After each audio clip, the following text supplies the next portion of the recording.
না না, এখনো তো 7 কলেজ বলিনি।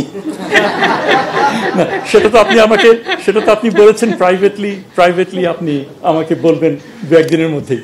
না ভয়, আমি মোটেই ভয় পাচ্ছি না স্যার, আমি মোটেই ভয় পাচ্ছি না। এবং সেই দায়িত্ববোধ থেকেই কিন্তু যে বিভিন্ন রকমের কর্মকাণ্ডের সঙ্গে যে যুক্ত হয়েছি, সেই দায়িত্ববোধ থেকেই যে সমাজ আমাকে দিয়েছে, আমার এখন সময় এসছে যতটুকু সম্ভব সমাজকে দেয়া।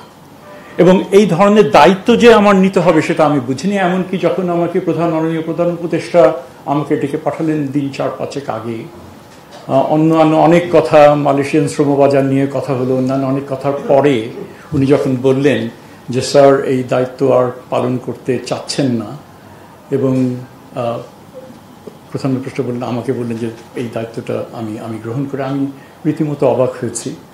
আমি বললাম আমার এই ধরনের তো অভিজ্ঞতা নেই। উনি বললেন যে তোমার যে কর্ম যে তোমার রয়েছে সেটাই হবে, তুমি খালি ইউ কমিট ইউর সেলফ, তাহলে তুমি এটা পারবে।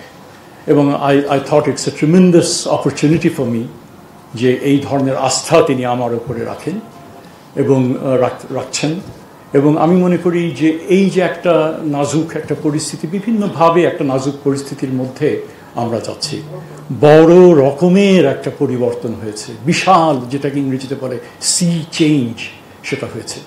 আমরা কখনোই কিন্তু ভাবিনি আমাদের জীবদ্দশায় আমরা এই ধরনের যে একটা মুক্তভাবে আমরা কথা বলতে পারবো, যেটা এখানে তানজিম রয়েছে, আমরা একসাথে বিভাগে ছিলাম, এগুলো অনেক হয়ে যাচ্ছিল। এবং gradually we were resigning to the fact বোধহয় আমাদের জীবদ্দশা শেষ হবে এই ধরনের একটা পরিস্থিতির মধ্যে।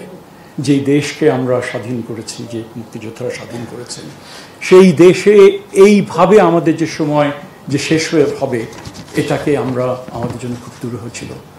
তো মাননীয় প্রধান উপদেষ্টা যখন আমাকে এই দায়িত্ব দিলেন, আমি মনে করি যে এটা একটা ইটস এ চ্যালেঞ্জ।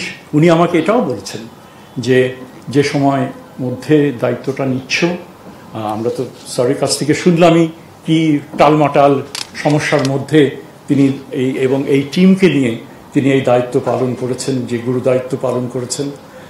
এবং উনিও বললেন যে সামনেও কিন্তু যে একটা ইজি হবে তা না, আর এটা হচ্ছে আমার বড় মন্ত্রণালয়গুলোর মধ্যে একটা। আর ডেফিনেটলি এটার যে বাজেটারি অ্যালোকেশন ছাড়াও এটার যে স্যার যেটা বললেন যে গ্রামেগঞ্জে একটা পরিবারের যে ছাত্র স্কুলে যাচ্ছে সেও এটার পার্ট, সেই পরিবারও এটার পার্ট। সো ইটস এ বিশাল একটা যজ্ঞ। আমি মনে করি it's a rare honour that I have given this task. আমি এটাও মনে করি যে আপনাদের মতো যোগ্য লোকজন এখানে আছেন, ভাই যেটা বললেন যেভাবে তারা দায়িত্ব সামলেছে, সমস্যা আছে, সমস্যা থাকবে, এবার আমি মনে করি আপনাদের সহযোগিতা নিয়ে আমরা অবশ্যই যে একটা গুরু দায়িত্ব, সেই গুরু দায়িত্ব আমরা পালন করব।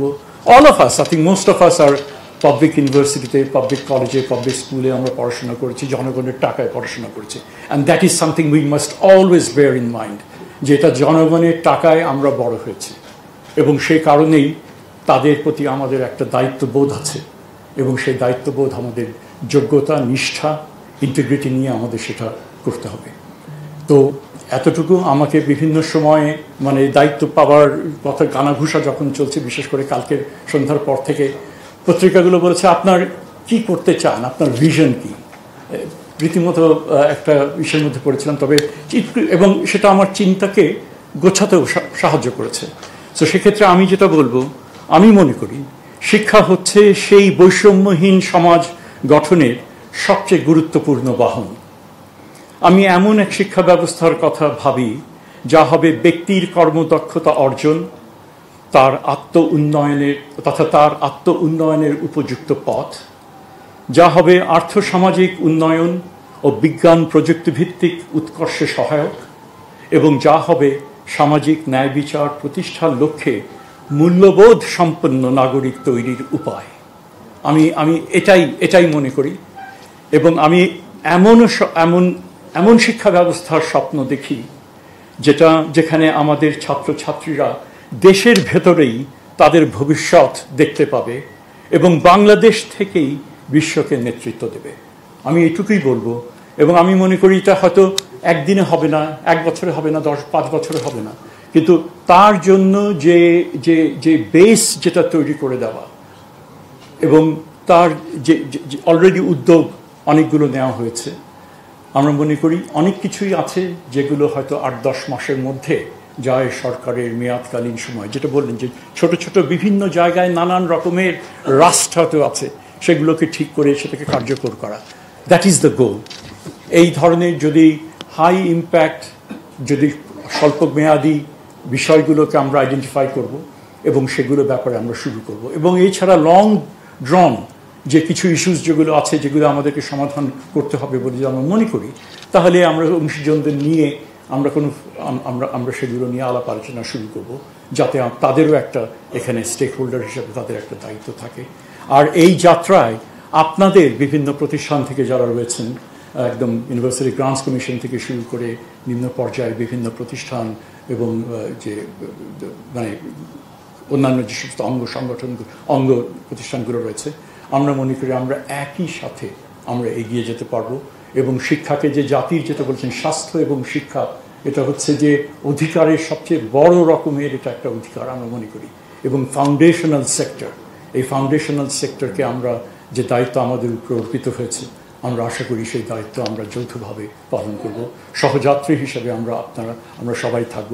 এবং একই সাথে সাথে যে কাণ্ডারি হিসেবে যিনি দায়িত্বটা পালন করলেন, তার যে প্রজ্ঞা, তার যে অনেকগুলো বিষয় তিনি বললেন, এবং এর থেকে আমার তো মনে হয় আপনি বললেন যে আমি বিশৃঙ্খলভাবে বলেছি, আমার মনে হয় আমার জন্য একেবারে সহজ পাঠ, যে একেবারে কনডেন্স ফর্মে আপনি পুরো জিনিসগুলো আমাদের, অন্যান্য আরও অনেক কিছু আছে, কিন্তু ইট ওয়াজ extremely important for me to get an idea what I'm getting into, and there would not have been any better alternative.